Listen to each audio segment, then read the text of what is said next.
Hi అండి. అందరూ ఎలా ఉన్నారు? బాగున్నారా? అందరికీ శ్రావణ మాస వరలక్ష్మి వ్రత శుభాకాంక్షలండి. శ్రావణ మాసం వచ్చిందంటే బంగారం కొనుక్కోవాలి అంటారు. మన ఇంటి పక్కన వాళ్ళో, ఎదురింటి వాళ్ళో కొనుక్కుంటే చూసి ఒక్కొక్కసారి మిడిల్ క్లాస్ వాళ్ళం కదండీ! కొంచెం నొచ్చుకున్నాం. అయ్యో!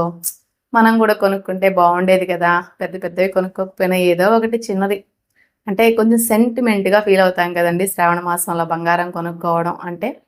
కాబట్టి నేను చెప్పినట్లు చేయండి. మీరు కూడా బంగారం కొనుక్కోవచ్చు. మరి దానికి ఏం చేయాలి అంటే ఫస్ట్ మనం మనీని సేవ్ చేయాలి. మనీని సేవ్ చేయడం అంటే ప్రతి ఒక్కరం ఏమనుకుంటామంటే మనకొచ్చే డబ్బులు అన్నిటికి సరిపోతూనే ఉన్నాయి కదా! ఇంక మనీ ఎలా సేవ్ చేస్తాం అనుకుంటాం. ఏంటంటే మధ్య తరగతి వాళ్ళ లైఫ్ అలాంటిదనమాట.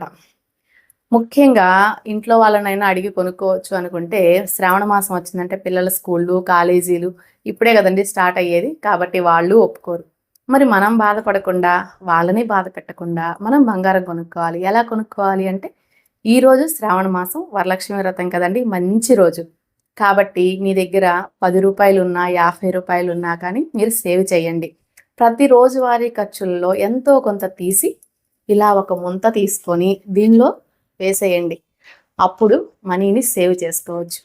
మళ్ళీ నెక్స్ట్ ఇయర్ మనం శ్రావణ శుక్రవారం రోజు మనం ఏదో ఒక బంగారం అనేది కొనుక్కోవచ్చు. ఏమంటారు చెప్పండి? అంతే కదా! నేనైతే ఈరోజు 200 వేస్తున్నాను. నేను లాస్ట్ ఇయర్ దాచి ఈ ఇయర్ ఒక గోల్డ్ కొన్నానండి. అది రేపు వీడియోలో చెప్తాను. ఓకేనా? బాయ్.